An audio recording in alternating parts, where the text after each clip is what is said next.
আসসালামু আলাইকুম। আমরা অনেকে আছি যারা স্নেক হেড ফিশ খেতে পছন্দ করি না, কিন্তু আমার কাছে এই মাছগুলো খেতে খুবই ভালো লাগে, বিশেষ করে মাগুর মাছ এবং শিং মাছগুলো। এই মাছগুলো যদি আপনি টাটকা রান্না করেন তাহলে কিন্তু খুবই মজা লাগে। ফ্রিজে রেখে খেলে কিন্তু ভালো লাগে না, তখন মাছের যে আঁশটা সেটা শক্ত হয়ে যায়। তো আজকে আমি শিং মাছের ঝোল তৈরি করে নিয়েছি। দেখতেই পাচ্ছেন কত সুন্দর কালার এসছে, খেতেও কিন্তু খুবই মজা হয়েছিল। এরকম ঝোলের সাথে যদি আপনি লেবু কেটে দুপুরবেলা গরম ভাতের সাথে সার্ভ করেন তাহলে কিন্তু একদম জমে যায় খাবারটা। তো দেখতেই পাচ্ছেন আমি পরিমাণ মতো তেল দিয়ে দিয়েছি প্যানে, আর এখানে তেলের মধ্যে দিয়ে দিলাম লবণ, হলুদ এবং লাল মরিচের গুঁড়া। এই তেলের মধ্যে মশলাগুলো দেওয়ার একটাই কারণ, যাতে করে ঝোলের কালারটা অনেক সুন্দর আসে। যেহেতু শিং মাছের পেটে ডিম ছিল, আমি যদি ডিম না থাকতো মাছগুলোর মধ্যে তাহলে কিন্তু ভাজতাম না। টাটকা মাছ একদম ভাজার দরকার ছিল না, কিন্তু আমি চাই যে মাছের পেটের ডিমগুলো যেন ঝোলের মধ্যে ছড়িয়ে না যায়। এজন্য জাস্ট 2-3 মিনিট এই মাছগুলো তেল এবং মশলার মধ্যে গড়িয়ে নিচ্ছি। মাছের পেটে ডিম রেখে মাছ রান্না করলে কিন্তু সেই ডিমটা খেতে বেশি ভালো হয়, সফট থাকে ডিমটা। আর যদি আপনি ডিমটা পেট থেকে বের করে ঝোলের মধ্যে দেন তাতে ছড়িয়ে যায় এবং ডিমগুলো ড্রাই হয়ে যায়, তখন আর খেতে ভালো লাগে না। তো আমি 2-3 মিনিট মাছগুলো তেল এবং মশলার মধ্যে গড়িয়ে নিয়েছি, তারপর উঠিয়ে রাখছি। এখন ওই একই তেলের মধ্যে আমি দিয়ে দিচ্ছি পরিমাণ মতো, এখানে 3 চামচ আছে আপনার পেঁয়াজ বাটা। এই তেলের মধ্যে মশলা দেওয়ার একটাই কারণ, যাতে করে ঝোলের কালারটা অনেক সুন্দর আসে।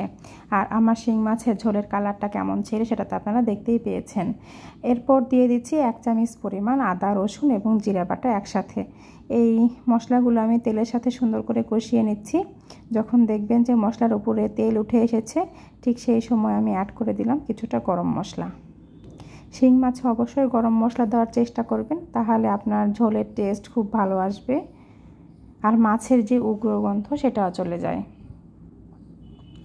মশলাগুলো কষানো হয়ে গেছে, এখন আমি সেই যে মাছ আমি ভেজে রেখেছিলাম সেই মাছগুলো অ্যাড করে দিয়েছি।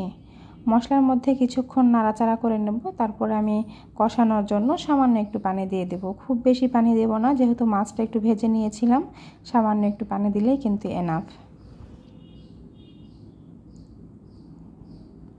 তো আমি অপেক্ষা করছি এই পানিগুলো শুকিয়ে আসা পর্যন্ত।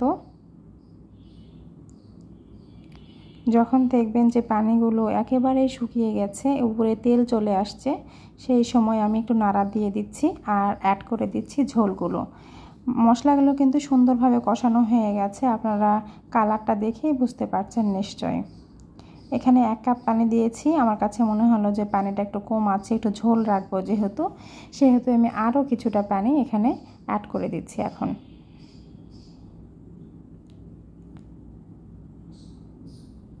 আমার বাচ্চারাও এই ঝোলটা খেতে খুবই পছন্দ করে। আর শিং মাছে কাঁটা কম থাকে, যাদের রক্তের ঘাটতি রয়েছে তারাও কিন্তু এই শিং মাছের ঝোল এভাবে করে খেতে পারেন। আমি উপর থেকে দিয়ে দিলাম সামান্য কিছু রাঁধুনি পাতা এবং আস্ত কাঁচামরিচ দিয়ে আমি ফুটিয়ে নিয়েছি। মাশাআল্লাহ, আমার রেডি শিং মাছের ঝোল। তো আপনারা চাইলে কিন্তু এভাবে ট্রাই করতে পারেন। আর যারা আমার এই চ্যানেলটি ফেসবুক থেকে দেখছেন প্লিজ ফলো দিয়ে পাশে থাকবেন, আর ইউটিউব থেকে দেখলে প্লিজ সাবস্ক্রাইব করুন।